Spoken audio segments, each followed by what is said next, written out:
Boa noite, bom dia, dependendo do horário que vocês virem essa gravação.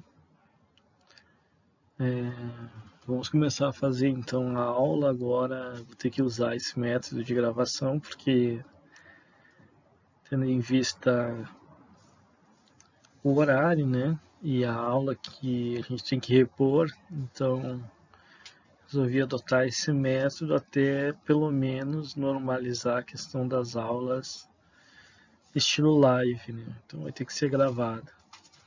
Aí vou usar esse método aqui de gravar via PowerPoint e aí, se der certo, a gente vai fazendo assim. Ok? Então, essa aula aqui é a terceira aula referente a equilíbrio de mercado. E aqui a gente está unindo as duas funções, digamos assim, que a gente sintetizou nas duas últimas aulas, a oferta e a demanda. Então, essas forças de mercado, né, vocês já devem ter visto isso na introdução, elas interagem de forma inversa, ou seja, a demanda são os consumidores querendo consumir com o menor preço possível, e a oferta são os produtores querendo ofertar o maior preço possível. Cada um está vinculado à questão da renda, né? Quanto maior o preço, a gente vai ver que o impacto é maior para o consumidor, e quanto menor o preço, o impacto pode ser maior para o produtor. Então, cada um vai estar interagindo e a ideia é que essa interação leve a um ponto de equilíbrio, que é onde ocorre, né, digamos assim, as transações. Bom, vamos ver agora se funciona aqui o slide com todos os efeitos. Né? Então, o conceito é esse, né? É o resultado da interação entre as forças de oferta e demanda, que são determinadas pelo processo de negociação entre produtores, vendedores e consumidores. Em equilíbrio, o preço satisfaz tanto o consumidor quanto o produtor, de tal forma que a quantidade demandada é igual à quantidade ofertada. Então, a ideia é que toda vez que você compra alguma coisa no mercado, é que você faz parte desse grupo de consumidores que aceita o preço de mercado e, dado isso, né, faz parte do conjunto de demanda. Do mesmo fato, se você consegue vender alguma coisa no mercado, significa que você encontrou consumidores dispostos a pagar pelo preço e que seu preço está, de certa forma, dentro daquele conjunto de oferta, né, de ofertadores que existe no mercado. Então, o equilíbrio de mercado a gente considera um ponto eficiente, no sentido de que não há desperdício, né? E você consegue vender, tem um fluxo de estoque. Isso aqui é a confusão que eu vejo o pessoal fazer dos estoques também. Existe um fluxo de estoque na qual você mantém, não quer dizer que você não tem estoque, mas mantém ele constante. Esta é a ideia, né? E claro que se os estoques começar a crescer ou reduzir demais, a gente vai ver que é um fator que talvez seja de desequilíbrio. Vamos lá, tentar entender essa ideia. Tá aqui então as duas forças, né, oferta e demanda. Aí deixa eu lembrar uma coisa, eu vou fazer esse vídeo em partes assim, né? Vou gravar em partes dessa vez, porque eu não sei se vai dar certo eu ficar um tempão aqui e no final descobrir que não dá para dar o upload do vídeo. Ou até mesmo se o som não estiver bom, coisa e tal, tem que descartar o vídeo. É melhor ser uma parte do que inteiro. Vou só lembrar disso. Ok, aí trazendo isso para o gráfico novamente, aqui está o equilíbrio. Né? Então existe um preço de equilíbrio na qual tanto oferta ou demanda é satisfeita. Ou seja, o consumidor encontra seu comprador e o comprador de braço aberto bem abraça o consumidor e os dois são felizes, no sentido de que aquela quantidade ali produzida é vendida e consumida. Ok. Então é isso que representa o ponto de equilíbrio, no caso da nossa análise, é o ponto de intersecção entre as duas funções, né? oferta e demanda, e é o preço de mercado na qual, como eu falei para vocês, tudo que é ofertado é demandado. Opa. Não tem como voltar, parece que só vai para frente aqui, então vai ter que ser. Vamos lá para o exercício. Queria voltar lá mais um pouquinho, mas tudo bem. Dadas as funções demanda e oferta, um exemplo numérico, então, né? Então temos duas funções aqui, quantidade ofertada igual a 100 menos 3p e quantidade demandada, 100 igual a menos 3p, e ofertada 50 mais 2p. Então é fácil de encontrar esse equilíbrio, o equilíbrio está na igualdade entre oferta e demanda, então significa que resolvendo esse sistema de equações, colocando variável preço de um lado e quantidade e as constantes de outro, nós temos então que o preço de equilíbrio aqui é igual a 10 unidades monetárias. Legal? E aí, substituindo tanto na oferta quanto na demanda, né? Aí nós vamos ter o mesmo valor, dado que é de equilíbrio. Nesse caso específico, o valor de 70 unidades. Então tá aí, vocês já devem ter feito esse exercício antes.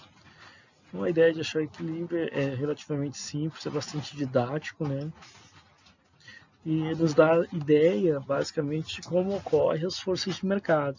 A tendência, então, a gente vai ver de forma mais específica, mais forte, digamos assim, a tendência, sim, vai ser o equilíbrio. Não, a priori, você poderia contestar, mas que tipo de equilíbrio é esse? Ele é um equilíbrio estável, um equilíbrio instável?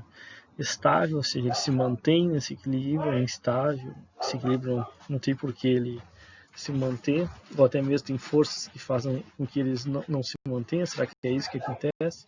A gente já sabe que não, né? Que a ideia é que esse equilíbrio é estável. Em todo caso, vamos ver agora. Tem uma representação gráfica daquela função demanda é essa, lembrando, né? Só relembrando, esses pontos de intercepto aqui, neste caso, a gente tem que é a quantidade quando o preço é zero, ou seja, quando é de graça. Uma definição melhor, mais bem especificada, não é só que a quantidade é 100, né? Assim que ela é igual ou maior que 100, sendo de graça, as pessoas não vão querer menos que 100, essa é a ideia, vão querer uma quantidade, dado que é de graça, igual ou maior até mesmo que 100.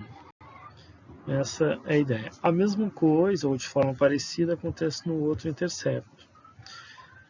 Foi aquilo que eu expliquei para vocês, saldo de demanda, que o preço igual a 33 ou maior que N, significa que a quantidade demandada é zero. Lembra? Não existe quantidade demandada negativa. Então, pessoal, esses são os pontos de interceptos. Claro que qualquer preço maior 40 ou 50, é óbvio, se ele já não está disposto a pagar 33,33 centavos de unidade monetária, ele não vai estar disposto a pagar mais.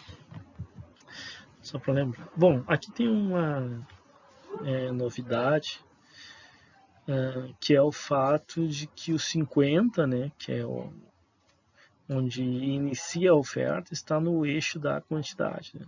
Lembrando que na última aula a gente viu que ele partia aqui do eixo do preço e parecia normal para nós isso. Mas o que significa ele partindo aqui do eixo da quantidade? Isso pode acontecer? Pode. Como eu falei para vocês, isso vai acontecer se a função for positiva, o coeficiente constante for positivo, que a maioria das funções que vocês vê de oferta, isso acontece, né? Se esse coeficiente constante é positivo, aí significa que existe uma oferta autônoma, né? Ou seja, mesmo que o preço seja zero, vai existir oferta. Esta é a ideia. Lembram que se caso o coeficiente batesse aqui no preço, significa que existiria um preço mínimo, onde abaixo daquele preço não existe oferta. Isso é comum para boa parte dos bens, porque eles precisam de uma produção e isso a custo. E, e talvez você não encontre se não for produzido industrialmente, por exemplo. E aí ele vai ter que partir aqui do eixo, né? Em algum ponto aqui da intercept do preço. Mas existem outros bens que existe uma oferta autônoma. Então, digamos assim, claro que em caso extremo, você paga pela água, né? Mas não sei se vocês já viram Largados e Pelados, eu acho bacana, porque a pessoa sobreviver na natureza vai ter que lidar com o que tem. Então o cara vai lá e ferve a água do rio, né? Para tomar, é o jeito.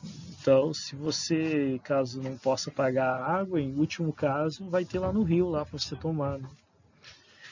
Então existe uma oferta autônoma, né, que você pode ir lá, né, ninguém vai fazer isso, né, eu digo para não fazer, inclusive, porque a água tratada não vai ter, porque mesmo que você ferver a água, não elimina tudo, né, você pode pegar uma ameba, alguma coisa lá que tem que ser eliminada de forma específica, mas em caso de sobrevivência, no ambiente de sobrevivência, como o pessoal fala, é claro que aí vale tudo, tomar água direto, se for o caso, para não morrer, né? Então, ou seja, existe uma oferta autônoma para alguns bens, a água, né? A energia. A energia tem, não, se você pode talvez fabricar a própria energia, desde que você compre uma produção de energia eólica ou energia através solar, né, fotovoltaica. Ou o seguinte, né, você pode usar, se for só luz, tem a luz do sol mesmo, né? Concorrente da energia é a luz do sol. À noite você não teria energia. Então existe praticamente quase tudo que é básico, existe alimentos também, né? Você pode caçar, você pode voltar a ser coletor, né? Ou se voltar a ser coletor, porque o ser humano em algum momento na evolução foi caçador-coletor, né? Buscar na natureza. Então você pode voltar a buscar na natureza, se for o caso. Então existe uma oferta autônoma ali ou não, né? Dependendo da região. Se tiver, você morre de fome. Bom, então a ideia é essa. Se existe uma equação de oferta em que o coeficiente constante ele é positivo, opa, então quer dizer que se o preço é zero, existe uma oferta autônoma. Você já sabe disso. Legal? Vamos tentar passar essa parte e aí eu quero pausar o vídeo aqui ou terminar esse vídeo. Eu faço a segunda parte. Então tá aqui o equilíbrio, novamente, né? O equilíbrio aqui do sistema. Bom, essa parte de desequilíbrio, então eu começo já ela em outro vídeo. Vou parar aqui, pessoal, e mandar o outro vídeo.